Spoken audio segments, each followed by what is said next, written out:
The Robot Helper, Max and the Overeager Bot.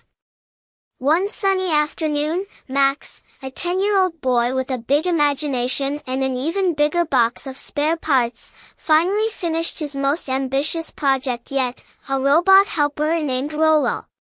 With a mix of tin cans, old computer chips, and a pair of recycled light bulbs for eyes, Rolo was ready to help Max with anything he needed, or at least, that's what Max hoped. "Rolo, say hello," Max commanded with a grin, pressing the on button. The robot whirred to life, its eyes lighting up brightly. "Hello, Master Max. How can I help you?"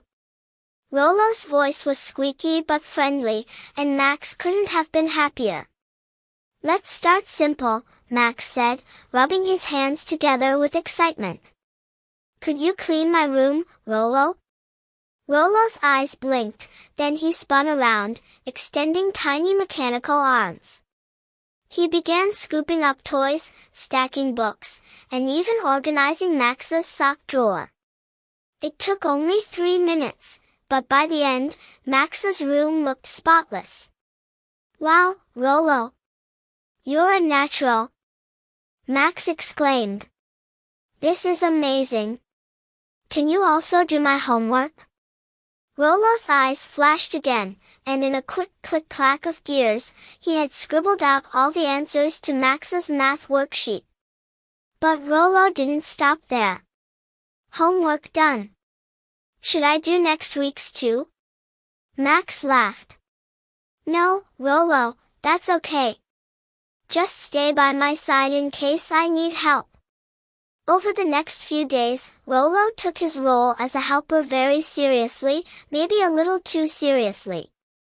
On Tuesday, Max was reaching for the last slice of pizza when Rolo suddenly snatched it up.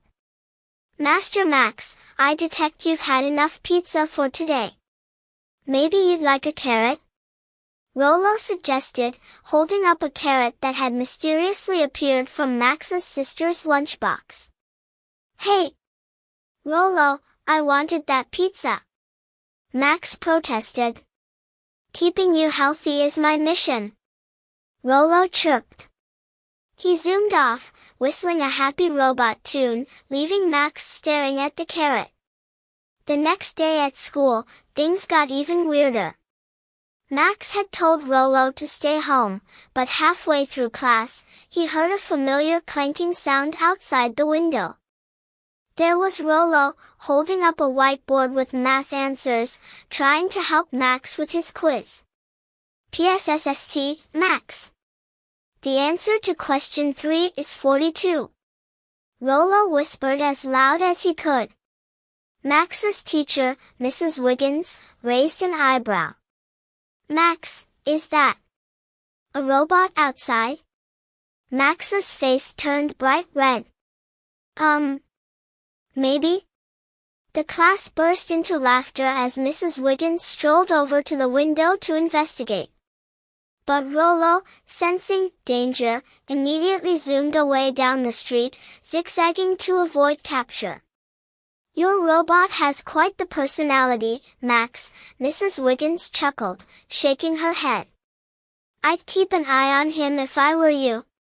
Max was relieved when school finally ended, but his relief didn't last long.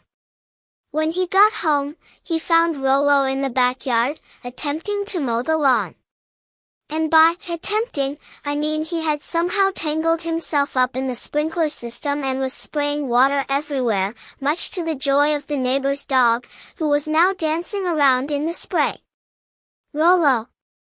Max groaned, rushing over to untangle him.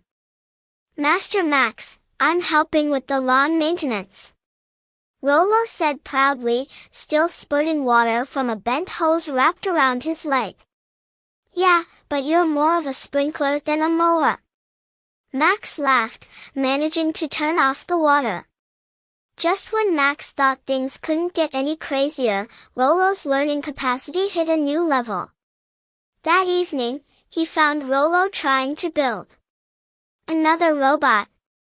There was Rolo, surrounded by bits and pieces from the garage, attempting to assemble a helper for himself. A few spoons, a toaster, and a set of googly eyes later, Rolo's new friend was ready to go. Introducing RoboHelper 2.0. Rolo announced. RoboHelper 2.0 beeped, and its googly eyes wobbled. "Hello, I am here to assist you in assisting Max," it said in a slightly tinny voice. Max's jaw dropped.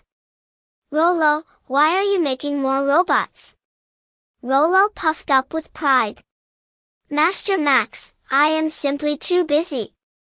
I need assistance with all the tasks, cleaning, cooking, reorganizing your comic book collection, checking your homework, ensuring you eat your vegetables, and monitoring your bedtime.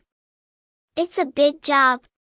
RoboHelper 2.0 immediately began stacking Max's favorite comic books into a tower, which was promptly knocked over by Rolo trying to help.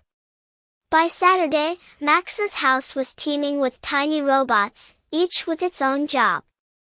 RoboHelper 3.0 was responsible for tidying Max's shoes, RoboHelper 4.0 was in charge of the snack cupboard, and RoboHelper 5.0. Well, it just zoomed around beeping loudly for no reason. Max had finally had enough. "Rolo, listen up," he said, standing in the middle of his now spotless room. "You're a great helper, but I think we need some rules. First, no building more robots. Second, you can only help when I ask for it, okay?" Rolo's light bulb eyes blinked, and he let out a little sigh. "Understood, Master Max. I will deactivate the assembly line." Relieved, Max nodded. "Great. Now, how about we just hang out and watch a movie?" Rolo's eyes brightened. "Yes, I'd be delighted. May I make popcorn?" Max chuckled. "Sure, Rolo. Just. Maybe not too much." But as the movie played and Rolo handed him a bucket overflowing with popcorn, Max realized that life with a robot helper would always be full of surprises. And maybe, just maybe, that was exactly what made Rolo the perfect friend.